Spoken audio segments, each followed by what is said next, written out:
오늘 돌판을 만들어 가져오라 라는 제목으로 하나님 말씀을 나누겠습니다. 새해 들어서 첫 달은 표에 관해서 움직이는 믿음, 사랑, 소망에 대한 설교를 함께 나눴습니다. 그리고 2월에 들어서는 지금 계속해서 기도에 대한 말씀을 나누고 있습니다. 오늘은 기도의 모범이라고 할 수 있는 또 다른 본문으로 누가복음 11장으로 말씀을 시작하겠습니다. 누가복음 11장은 예수님의 가르침이 전반부를 보내고 있는데 주기도문으로부터 시작을 합니다. 복음서에는 주기도문이 나오는데 우리가 암송하는 주기도문 전체하고 누가복음 좀 다릅니다. 주기도문은 굉장히 약식으로 누가복음은 나오고 있는데, 그리고 나서 계속해서 예수님은 예화를 드셔서 기도란 무엇이다 라고 하는 것을 가르쳐 주기 시작하셨습니다.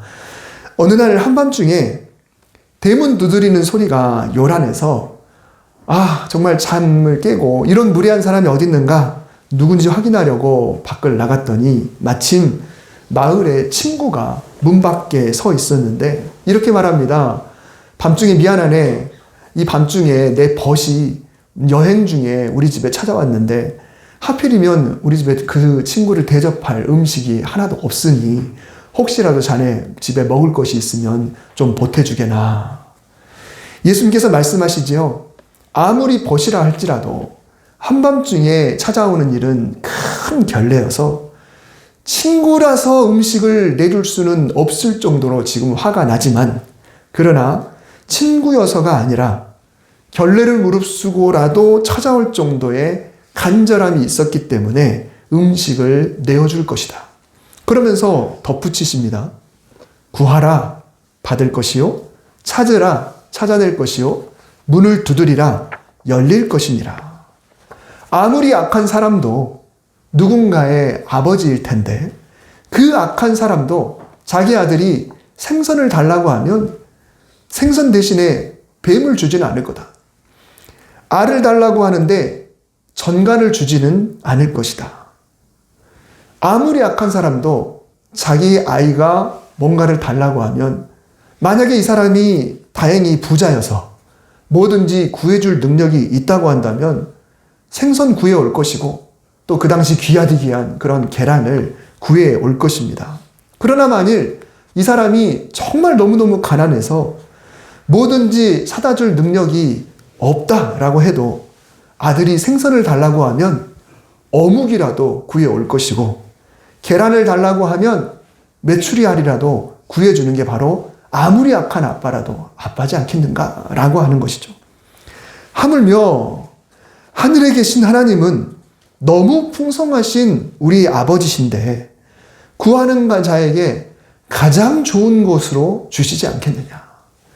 그리고 그분이 주시려는 좋은 것 중에 가장 좋은 것은 바로 성령이다. 성령을 내 안에 계시게 하는 것이다 라고 예수님께서 분명히 말씀하고 계십니다.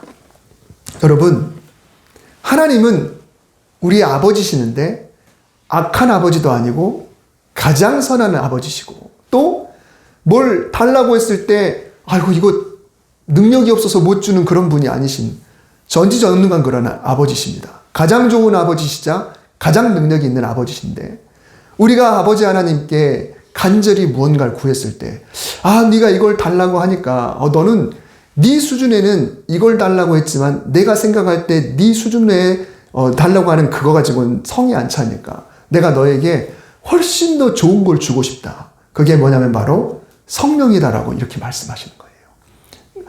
지난번에 빌립보서 4장의 말씀과 오늘의 말씀을 묶어서 생각해 보면 우리가 하나님 뜻 안에서 하나님이 원하시는 방향으로 또 매뉴얼대로 제대로 기도를 하게 되면 하나님께서 그리스도의 평강을 우리에게 주시고 또 하나님께서는 우리가 하나님께 기도함으로 나아갈 때 성령을 보내주셔서 내 안에 내주하게 하시는 그런 것을 평강과 성령이 내주야말로 기도하는 자에게 주어지는 최고의 은혜인 것입니다.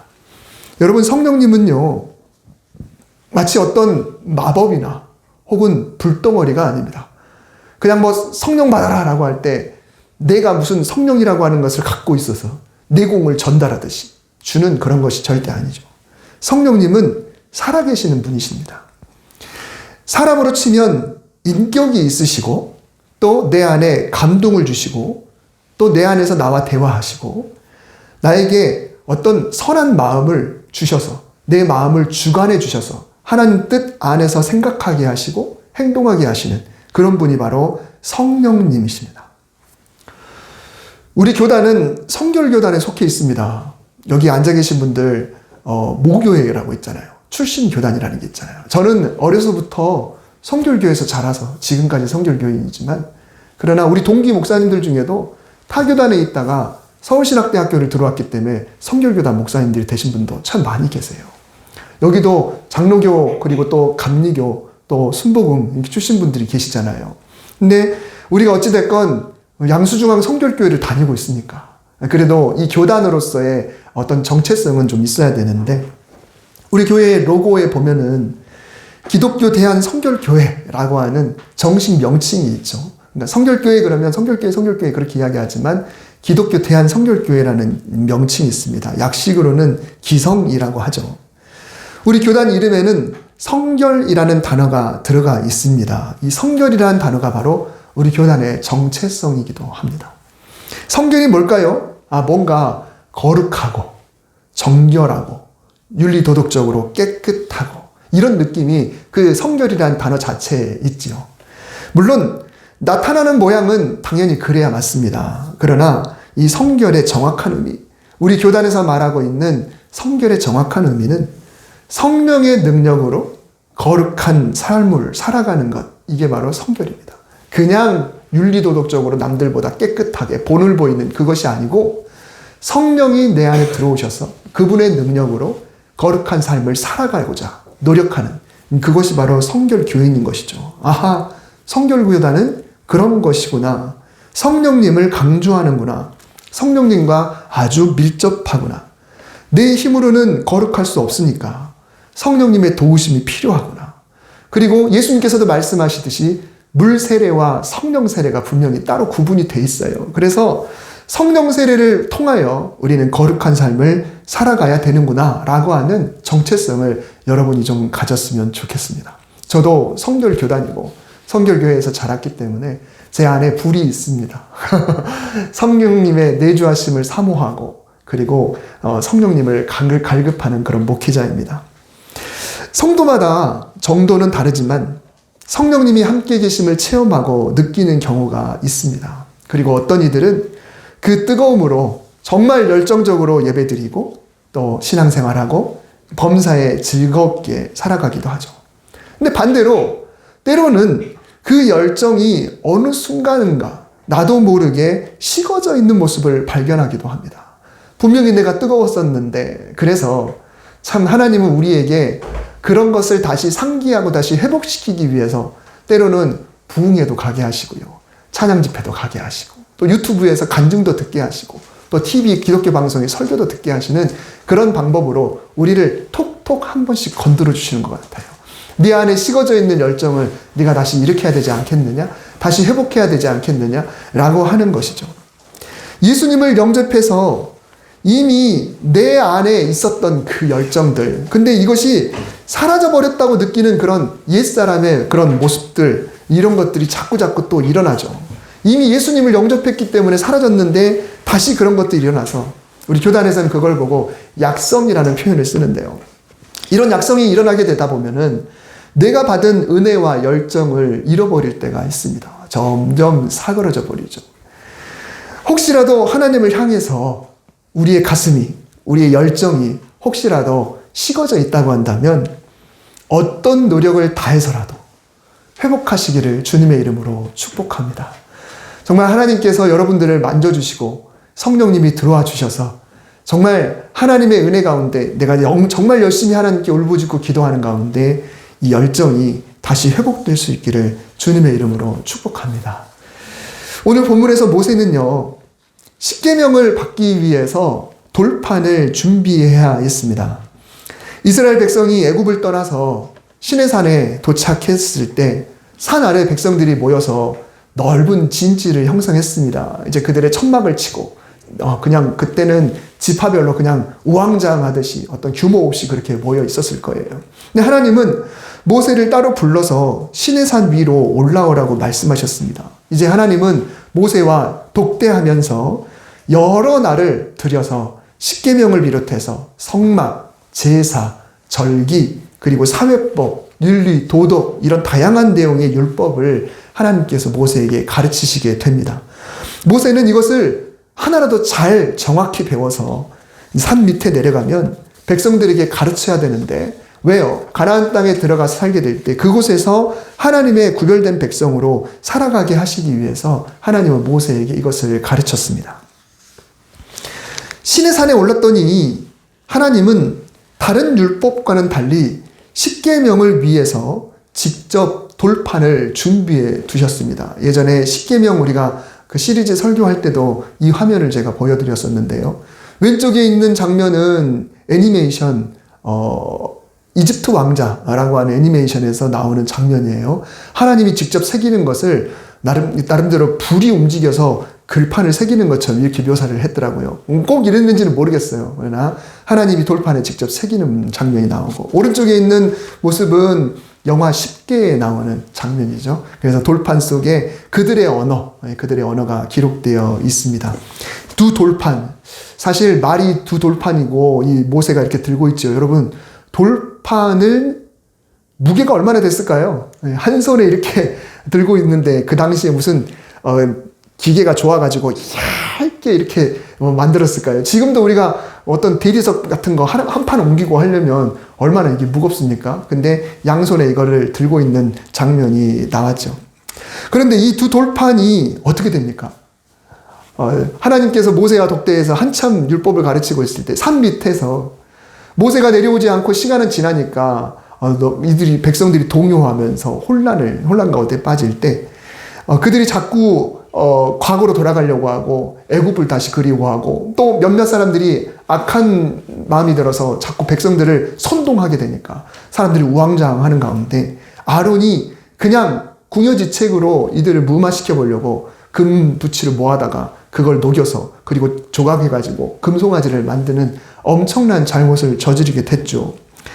그런데 하나님께서 모세에게 한참 말씀을 전하시다가 너 산으로 좀 내려가야겠다. 이 백성들이 지금 무슨 짓을 하는지 내가 이 백성들에게 참을 수가 없구나 라고 이야기를 했습니다. 그래서 모세가 산 밑으로 내려갔고 이 사태는 잘 수습이 됐습니다. 물론 잘 수습됐고 주도자들도 다 징계를 받았고 이제 모세가 살아있다는 것을 통해서 백성들이 안정을 찾았어요. 잘 수습이 됐습니다. 그런데 한 가지 문제가 생겨버렸습니다. 모세가 산 밑으로 내려오는 길에 금송아지를 숭배하는 그런 광경을 보고 화가 너무너무 치솟아 올랐는데 그 화를 어디다 풀었냐면 돌판을 바닥에 던지는 걸로 풀었다는 거예요. 화가 나면 물건을 던지는 그런 습관은 정말 안 좋죠. 부부싸움 하다가 누군가 물건을 던졌다 그러면 진짜 성격 나올 대로 다 나온 거예요. 저는 물건을 던져본 적이 한 번도 없습니다. 그런데 모세가 화가 나서 이 돌판을 그냥 바닥에다가 던졌는데 이 돌판이 다 깨뜨려져 버렸어요. 완전히 산산조각 났습니다. 이제 모든 일을 수습하고 모세가 다시 산으로 올라가서 마저 교육을 받아야 되는데 문제는 십계명 돌판입니다. 처음 모세를 부르실 때는 어떻게 했나요? 하나님께서 너무나 친절하게 돌판을 직접 준비해 주셨습니다. 직접 하나님께서 돌판을 2개를 마련하시고 돌판을 깎고 얇게 만들고 다듬어서 그리고 그곳에다가 하나님이 직접 말씀을 새겨주셨어요. 자, 그런데 이번에는 달랐습니다. 이 모세가 하나님의 명령을 듣고 산 밑으로 내려갔고 그리고 어찌됐건 그 안 좋은 일들을 잘 수습하고 올라왔으니까 아이고 모세 수고했네 라고 하면서 지난번 거 내가 또 만들어줄게 라고 하면 좋을 텐데 하나님이 이번에는 뭐라고 말씀하시냐면 너는 돌판 둘을 처음 것과 같이 다듬어 만들라. 그리고 네가 깨뜨린 처음 판에 있던 말을 내가 그 판에 쓸 것이다. 내가 너와 백성을 위해서 특별히 돌판을 만들어 주었는데 그건 네가 깨뜨려 버렸잖아. 그러니 네가 화를 못 이겨서 깨뜨려 버린 것 이제는 내가 안 해줄 거야. 네가 똑같이 만들어 와 라고 하나님이 말씀하신 거예요. 처음에 십계명 돌판을 은혜라고 한다면 그 돌판을 깨뜨린 것은 곧 내가 그 은혜를 깨뜨렸다라고 하는 것입니다. 하나님이 나에게 주신 은혜, 하나님이 나에게 주신 무엇인가가 있는데 그것을 내가 나의 단점, 나의 나의 성격으로 다스리지 못하고 뭔가를 소멸해 버렸을 때 하나님이 뭐라고 말씀하시냐면 이제는 네가 그거를 회복하기 위해 너도 고생 좀 해야 될 거야 라고 하는 것이죠. 그런데 2절에 보면 당장 내일 아침까지 준비해서 올라와. 그것도 산 꼭대기까지 와야 해 라고 굉장히 가혹한 형벌을 내리셨어요. 여러분 지금 모세가 산에 내려와서 이 일을 수습하는데 그리고 다음 날 아침에 올라와야 되는데 아침까지 준비하고 아침에 시내산에 올라와 라고 했으니 이게 얼마나 힘들겠습니까? 4절에 모세는요 돌판들을 처음 것과 같이 깎아서 만듭니다. 돌판 둘을. 아까 처음에 말씀드렸듯이 모세 당시에 무슨 채석 도구가 좋은 장비가 있겠습니까? 하나님이야 쉽게 만드시겠지만 연삭기가 있습니까? 뭐가 있습니까? 당시 철기 문화도 아니에요. 철기 문화도 이스라엘 백성들이 가나안 땅을 점령하고 사사시대를 보내고 사울과 요나단 단 둘만 철로 된 칼을 갖고 있을 정도예요. 그러니까 철기는 한참 뒤에. 그러니 이거를 지금 모세가 어떻게 이걸 만들었을까요? 모세가 돌로 때렸는지 뭘로 만들었는지 모르겠지만 그것을 당장 내일 아침에 보내야 되니까 가지고 올라가야 되니까 분명히 꼬박 날을 샜을 겁니다. 손이 부르틀 정도로 엄청난 고생을 했을 거예요. 아마 잠이 들었다고 한다면 거의 그냥 쪽잠 잠깐 자고 그것을 들고 올라가는 그런 일들을 아마 모세가 해야 됐겠죠. 자, 그런데 시내산이 만만치 않은 산이에요. 저는 성지순례를 가보고 싶지만 못 갔어요. 아시다시피 이집트에 예전에 성지순례 갔던 팀이 테러를 당한 후로 이렇게 그 시내산 쪽으로 가는 성지순례길이 막혔었잖아요. 근데 이제 다시 치안이 회복돼서 다시 시작이 됐어요. 근데 이제는 또 이스라엘 팔레스타인 전쟁을 통해서 또 이제 거기만 보고 어쩔 수 없이 터키 그리스 쪽으로 이렇게 성지순례를 가게 되죠. 저도 시내산을 꼭 한번 가보고 싶은데 물론 이 시내산 위치가 시내반도에 있다 혹은 사우디아라비아에 있다 뭐 그런 논란이 있지만 그래도 이 시내반도 홍해 오른쪽에 홍해를 끼고 있는 그 삼각형의 아래 뾰족한 부분에 있는 그곳이 정설이긴 합니다. 근데 이곳은 정상이 2258m입니다.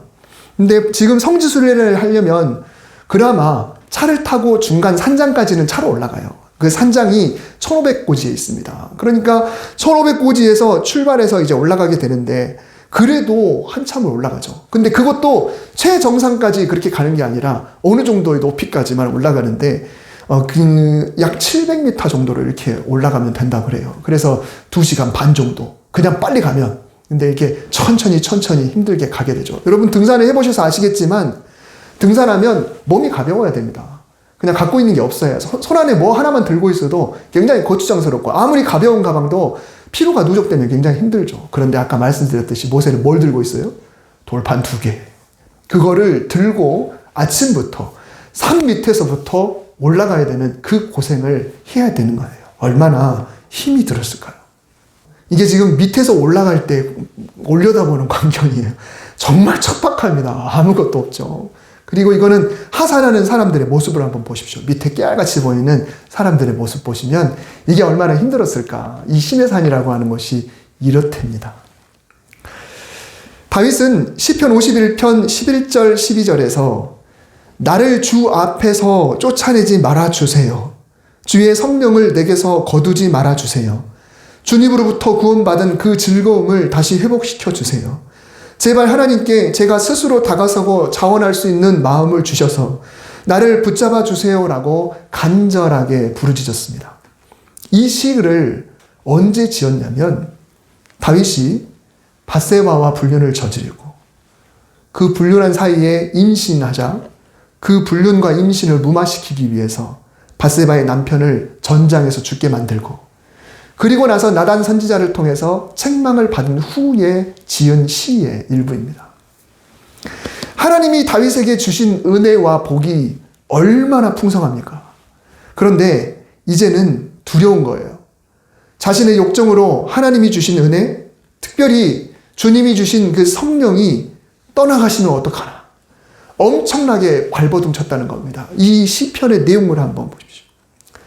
우리가 하나님 아버지께 구할 때 무엇을 주신다고 했나요? 성령을 주시지 않겠느냐? 누가복음 11장에서 그렇게 말씀해 주셨는데, 그 성령이 내 안에 늘 상주하시도록 언제나 자리를 내어드리고, 그 성령이 제발 떠나가지 않도록 내가 늘 말씀으로 무장하고 기도로 무장하고 늘 하나님과 민감하고 그렇게 하나님과 친밀하고 이렇게 하면서 살아가도록 노력을 해야 되는 거예요. 만약에 다윗이 이렇게 부르짖은 것처럼 하나님이 떠나가 버리면 어떡할까? 실제로 그런 일이 누구에게 있었나요? 사울에게 있었지 않습니까? 사울은 사무엘을 통해서 기름 부음이 임했을 때 사울에게 성령이 임했어요. 성령이 임해서 사울이 그 성령이 주신 능력으로 몇 주 전에 말씀을 나누듯이 거룩한 영이 임하니까 거룩한 분노가 일어나야 되고 백성을 사로잡게 되고 그 모든 백성들을 이끌고 그 나라를 이끄는 그런 뛰어난 사람이 되었었던 거거든요. 그러나 그 영이 떠나버리는 그런 놀라운 일들이 벌어지게 됐죠. 다윗의 부르짖음은 하나님이 선물로 주신 것, 이것이 내가 잘못해서 이게 이뤄져 버리면, 이게 떠나가 버리면 얼마나 회복시키기가 어려운가라는 것을 알기 때문에 지금 이 시점에서 너무너무 간절하게 하나님께 기도하고 있는 것입니다. 나를 주 앞에서 쫓아내지 말아주세요. 주의 성령을 내게서 걷어가지 말아주세요. 주님으로부터 구원받았던 그 즐거움을 다시 회복시켜주세요. 첫사랑의 뜨거움을 다시 회복시켜주세요. 제발 하나님께 제가 스스로 다가서고 그리고 자원할 수 있는 마음을 주셔서 나를 붙잡아 주세요. 처절하게 부르짖었다라는 것입니다. 하나님이 주신 이 첫 번째 돌판이 하나님의 은혜라고 한다면 그 은혜를 내가 걷어찼을 때 혹은 그 은혜를 소멸시켰을 때 그 은혜를 되돌려 받으려면 너무나 많은 수고를 해야 된다는 겁니다. 아마 모세는 후회했을 거예요. 내가 왜 그랬을까? 내가 왜 내 혈기를 이기지 못하고 그렇게 해버렸을까? 그런데 다행인 것은 모세는 그 수고를 기꺼이 받아들였다는 것입니다. 모세가 불만을 품을 수 있어요. 물론 내가 돌판을 던지긴 했지만 그래도 하나님 내가 화낼만 했잖아요. 그래도 내가 저 밑에 있는 사람들 평정하고 수습했잖아요. 그랬잖아요 라고 이야기하면서 하나님 어떻게 나한테 이럴 수 있어요 라고 하면서 돌판을 직접 만들지 않아 버릴 수도 있었습니다. 그러나 모세는 그렇게 해서라도 계명을 다시 받아서 다시 가슴에 담고 싶은 그런 마음이 있었기 때문에 밤새 그런 수고를 했다라고 하는 것입니다. 이 34장에 쭉 보면 모세가 이 교육을 다 받은 후에 돌판을 들고 산 아래로 내려오는 모습을 이렇게 묘사합니다. 모세가 그 증거의 두 판을 손에 들고 시내 산에서 내려오니 그 산에서 내려올 때에 모세는 자기가 여호와와 말하였으므로 말미암아 얼굴 피부에 광채가 나나 깨닫지 못하였더라. 돌판을 들고 올라간 자, 그래서 하나님을 통하여 말씀을 들은 자가 어떻게 변화되었는지 이게 묘사가 되는 거예요. 그 얼굴에 광채가 났는데 아론과 그리고 모든 백성들이 그 모습을 보면서 차마 모세와 가까이 하지를 못하는 거예요. 근데 정작 모세 자신은 자기가 어떻게 변했는지를 모르더라라는 것입니다. 이 돌판은 모세가 기꺼이 받아들인 수고와 노력과 땀방울의 결과였고, 그리고 그 수고를 받으신 하나님은 모세와 기꺼이 대화를 나누셨고 하나님의 은혜를 덧입혀 주셨습니다. 그런데 그 은혜를 입었기 때문에 남들이 보고 알아보는 거예요. 남들이 지금 모세가 어떻게 변했는지, 시내산에서 내려오던 그 혈기왕성한 그 모세의 모습이 아니고 이제는 내려올 때 그 안에 하나님으로 인하여서 광채가 난 사람으로 바뀌어 있더라라고 하는 것이죠. 하나님이 바라시는 성도의 모습이 아닌가 싶습니다. 어떻게든 다시 회복해 보고자 하는 열정으로. 회복이 너무너무 힘들고 어려울 수 있습니다. 다시 그걸 회복하려면 우리는 몸부림을 쳐야 돼요. 우리가 간절함이 있어야 돼요. 그러면 혹시라도 그 수고가 거대더라도 어떻게든 하나님 앞에 나아가려는 그런 열심을 품을 때 하나님은 나도 모르게 나를 변화시키시고, 나도 내가 변한지 몰랐는데 주변 사람들이 알아보는 뭔가 다른데? 무슨 일이 있어? 라고 하는 그런 놀라운 변화가 우리 삶 가운데 나타날 때 이게 얼마나 아름다운 성도의 모습이겠습니까? 올해 표처럼 우리의 믿음도 다시 일어나고 사랑도 일어나고 소망도 일어나서 그것이 그리스도의 향기로 저절로 우리 주변 사람들에게 풍겨나가기를 바랍니다. 나도 몰랐는데 주변 사람이 알아보는 거죠. 주변 사람이 알아보는 거죠. 아, 뭔가 달라졌다. 내 안에 성령께서 나를 다시 회복시켜 주시기를 위해서 애쓰고 노력하셔서 그렇게 그리스도의 향기로 살아갈 수 있는 저와 여러분 되시기를 주님의 이름으로 축복합니다. 기도하겠습니다. 하나님, 혹시라도 우리 안에 소멸되어 있는 것들이 있습니까? 또 성령님이 내 안에 정말 차지하는 자리가 너무 비좁아서 다른 것들로 가득 채워져 있지는 않습니까? 정말 먼 과거만 생각하면서 그때는 얼마나 내가 신앙이 뜨거웠나 라고 한탄하거나 한숨만 쉬고 있지는 않습니까? 주님, 내 안에 정직한 영을 새롭게 하여 주시고 주의 성령으로 다시 한번 채워주시옵소서. 내 안에 성령께서 다시 들어오시고 나를 완전히 장악하시옵소서. 내가 혹시라도 주님께 받은 은혜를 소멸하지 않게 하시고 나의 부족함이 하나님을 밀어내는 일이 없도록 주님 도와주시옵소서.